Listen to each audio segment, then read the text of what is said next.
네, 반려동물을 건강하고 지혜롭게 키우기 위한 꿀팁을 알려드립니다. 자, 오늘도 원헬스 동물의료센터의 노태균 원장과 함께하도록 하겠습니다. 원장님 안녕하세요. 네, 안녕하세요.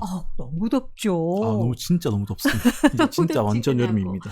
아니 근데 저도 나가기가 싫지만 예. 반려인들은 예. 이제 산책시킨다고 그래도 또 이렇게 다니시는 거 보면은 그렇죠. 대단하다는 생각이 들더라고요. 이 더운 날에 또 강아지 산책을 또 해야 되니까요. 네네. 그래서 이 시기 때 보통 병원에 오시는 보호자분 중에는 한 두 가지 문제로 오시는 분들이 좀 많습니다. 어허. 한 가지는 진드기 문제고요. 네. 또 하나는 발바닥 화상입니다. 오. 오늘 이 두 가지를 함께 말씀 좀 드리려고 합니다. 네, 일단 진드기 얘기부터 그러면 해볼 텐데요. 저도 이제 강아지들 산책 다녀오고 난 다음에 전에 이제 살펴보라고 하셨잖아요. 예. 그래가지고 이게 뭐 발바닥이라는 거 이런 거 보기는 보는데 솔직히 꼼꼼하게는 잘 안 되더라고요. 사실 이제 산책 후에 보는 게 굉장히 중요하긴 한데요. 네. 안 그래도 지난주에 병원에 조금 인상적인 케이스가 있었습니다. 이게 보호자분이 약국에서 네. 외부 기생충약을 구입해서 꾸준하게 잘 예방을 하고 계셨는데 네. 강아지가 귀를 끓는다고 해서 병원에 데려오셨어요. 근데 이제 병원에서 귀를 보니까 귀 안쪽에 네. 깊숙이에 참진드기가 있었습니다. 어머. 귀 안은 원래 귀진드기는 있을 수 있는데 참진드기는 피부에 있는 거거든요. 네. 이게 요 안에 박혀 있었습니다. 그래서 어머. 보호자분은 분명히 예방을 하고 있는데 왜 이런 일이 생기는지 잘 모르겠다면서 당황스러워하셨던 적이 아니, 근데 있었습니다. 꾸준히 약국에서 구입해가지고 했는데 약을 썼는데도 그런 건가요? 자, 이 부분이 이제 오늘 핵심 중에 하나인데요. 네. 예방약의 작용 방식 때문에 그렇습니다. 음. 보통 대부분의 외부기생충 예방약은 이제 먹는 약, 특히나 먹는 약이나 바른 약 같은 경우는 그 진드기가 강아지 피부에 달라붙어서 네. 흡혈을 시작할 때 그때 약 성분에 노출되면 진드기가 죽는 방식으로 작동을 하게 됩니다. 네. 즉 진드기가 아예 붙지 않게 막는 게 아니라 붙은 후에 빠르게 죽게 만드는 겁니다. 근데 포인트는 효과가 좋은 제품들은 흡혈을 시작한 후에 12시간 이내에 진드기를 사멸시키는데 네. 이게 진짜 중요한 이유는 진드기 매개 질환 대부분의 전파에 걸리는 시간보다 이게 빠르기 때문입니다. 그래서 약을 쓰고 있어도 진드기가 붙어 있는 걸 발견하는 것은 있을 수가 있는 일입니다. 그렇군요. 그러니까 약을 쓴다고 그냥 가만히 둘 게 아니고 약을 써도 산책하고 난 다음에 꼼꼼하게 눈으로 일단 확인을 다 해야겠네요. 예, 맞습니다. 예방이 제일 중요하고요. 산책 후 확인은 그 보완책입니다. 산책 후에 발가락 사이나 겨드랑이, 사타구니 같은 부위는 지난번에 말씀드렸던 것처럼 꼭 확인하시는 게 좋은데요. 귀 안쪽은 사실 집에서 확인하기가 조금 어려운 부분이 있습니다. 네. 이번 보호자분 같은 경우도 귀 안쪽을 보고 확인하신 게 아니고 강아지가 귀를 많이 끓는 걸 보고 혹시 귀병인가 싶어가지고 내원을 하셨던 거였거든요. 네, 그래서 네. 귀 안쪽 같은 경우는 잘 보이지 않기 때문에 강아지가 만약에 평소와 다르게 귀를 많이 끓거나 머리를 세게 흔들거나 귀에서 냄새가 난다면은 그게 진드기든 웨이염이든 병원에 와가지고 확인 한번 받아보시길 권장을 드립니다. 네, 그러면은 진드기를 발견을 했다. 예. 그럼 집에서 어떻게 해야 되나요? 이게 좀 중요한 부분인데요. 네. 인터넷에 여러 가지 방법들이 좀 얘기가 되고 있거든요. 근데 그 중에 좀 잘못된 것들이 많아서 주의를 좀 하셔야 됩니다. 네. 우선은 맨손으로 잡아 뜯거나 몸통을 터트리는 건 안 됩니다. 혹시나 머리가 남아있어 버리게 되면은 어머. 피부 안에 남아있게 되면 2차 세균 감염이나 염증으로 이어질 수가 있고요. 네. 그게 귀 아니라면 웨이도염으로 악화될 수도 있습니다. 네, 네. 또 진드기를 자극을 하거나 몸통을 터트리면은 체액이 역류하면서 물린 부위의 감염률이 높아질 수도 있습니다. 그리고 일부에서는 알코올을 붓는다든지 바세린을 바른다든지 불로 좀 찢은다든지 어머. 이런 방법들도 있다고 하는데요. 네. 이런 것들은 진드기를 자극하거나 피부에 자극이 되기 때문에 오히려 역효과가 납니다. 절대 하시면 안 될 것 같아요. 그래요. 우리가 잘못된 거 보고 따라하고 이러다가 그렇죠. 더 어려워지는 경우가 더 심해질 있잖아요. 수 있어요. 근데 지난번에 이름은 잘 기억이 안 나는데 굉장히 무서운 그 진드기가 옮기는 질환에 대해서 말씀을 하셨던 것 같은데요. 그거 한번 좀 더 얘기를 해주시죠. 진드기 얘기 나온 김에. 예, 중증 열성 혈소판 감소 증후군이라고 해서 네. SFTS라는 질병이 있는데요. 이거는 사람에게도 옮길 수 있는 인수 공통 전염병입니다. 네.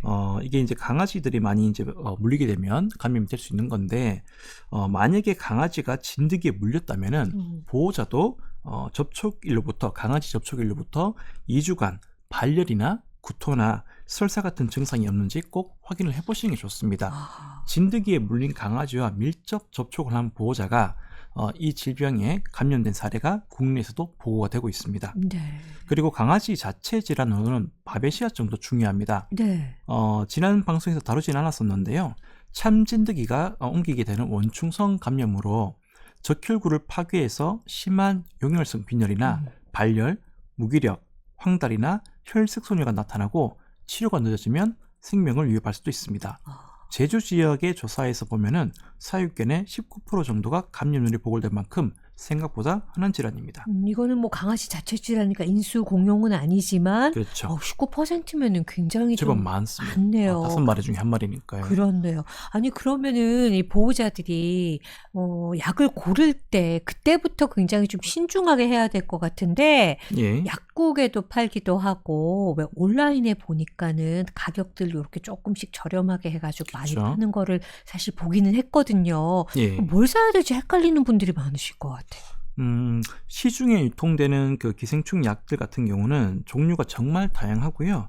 같은 제품명이라도 어떤 경로로 유통됐는지에 따라서 정품 여부가 달라지는 좀 복잡한 현실이 좀 있습니다. 네. 실제로 동물병원에서 쓰는 것과 동일한 성분의 약이 일부 약국에서 유통되는 경우도 있지만 유통 경로가 불분명한 제품들도 섞여 있는 게 현실이긴 합니다.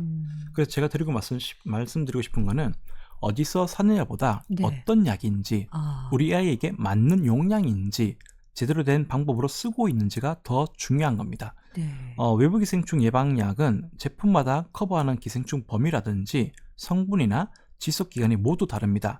심장사상충까지 같이 예방이 되는 복합제인 건지 아니면 벼룩만 잡는 건지 진드기까지 같이 포함되는 건지가 다 다르기 때문에 그리고 또 체중에 맞는 용량을 쓰는 것도 중요합니다. 네. 이런 판단은 사실 수의사와 함께 하시는 게 가장 안전합니다. 네. 그러니까 병원에 간다는 게 뭐 사람도 마찬가지지만 단순히 약만 받는 게 아니군요.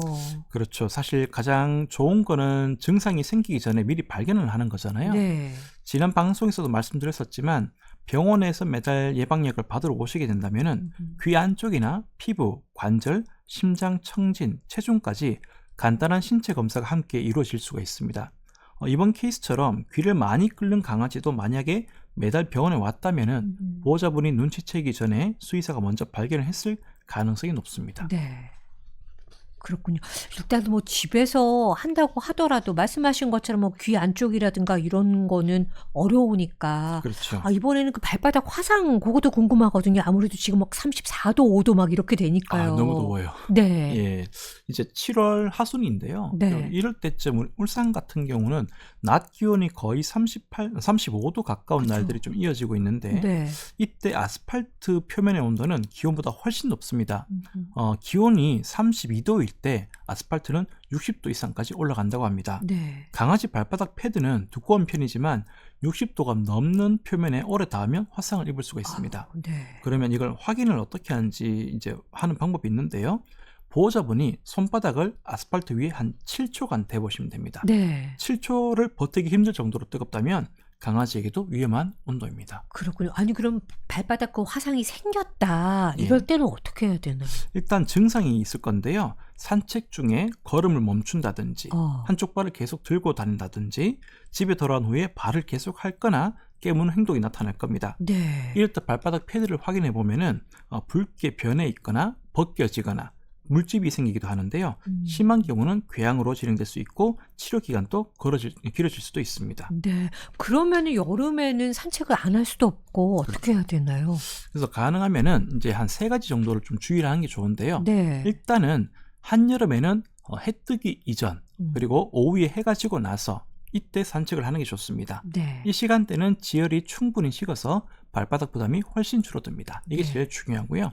두 번째는 아스팔트보다는 풀밭이나 그늘진 흙길 같은 곳을 선택을 하는 게 좋습니다. 이런 곳은 이제 훨씬 낮은 온도를 유지하는데요. 네. 다만 풀숲은 진드기 서식지이기도 하니까 산책 후에는 발과 몸 전체를 꼭 확인하시는 게 좋습니다. 네. 세 번째는 더운 날에는 산책 시간을 줄이고 중간에 그늘에서 쉬어주시는 게 좋습니다. 그리고 물은 반드시 챙겨서 중간중간 마실 수 있게 해주셔야 됩니다. 네, 오늘 산책 후에 확인해야 돼 뭐 진드기 대처라든가 발바닥 화상이라든가 이런 여러 가지 이야기를 해주셨는데 마무리 말씀 한 말씀 좀 해주시죠. 예, 오늘 퇴근 후에 산책 계획 있으신 분들 밖을 한번 봐주세요. 네. 만약에 해가 지고 있는지 확인하시고 아직 해가 지기 전이라면 조금만 더 기다렸다가 산책을 나가주시면 좋을 것 같습니다.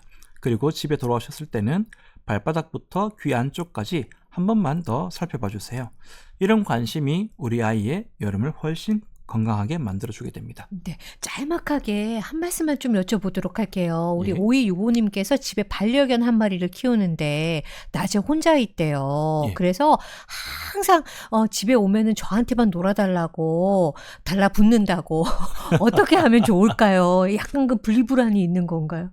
낮에 혼자 있으면 네. 정말 심심할 것 같아요. 사람이라면 우리가 뭐 책을 보거나 TV를 보거나 할 수 있는 것들이 있지만 강아지는 그런 게 없습니다. 그냥 아무것도 안 하고 기다릴 수가 있는데 네. 그래서 만약에 강아지가 혼자 집에 있어야 된다면 그 시간을 보낼 수 있는 것들을 만들어 주시는 게 좋습니다. 그래서 보통은 펌보드라고 하는 것들이 있는데요. 네. 강아지가 예를 들어서 이제 간식을 어디 숨겨놔가지고 이걸 찾으면서 시간을 더 보낸다든지 네. 얘가 뭔가 에너지를 쏟을 수 있는 것들을 만들어 주시면은 혼자 있는 시간도 많이 좀 소모를 시킬 수가 있을 겁니다. 네, 그리고 알겠습니다. 그게 아니더라도 산책은 꼭 가능하면 하루에 한 번은 해주는 게 좋습니다. 네, 알겠습니다. 우리 5265님 다음 주에도 또 2주 뒤에도 또 궁금증 있으시면은 저희가 상세하게 답변해 드리도록 하겠습니다. 오늘 말씀 감사드립니다. 감사합니다. 네, 슬기로운 반려생활 원헬스 동물의료센터의 노태균 원장과 함께했고요.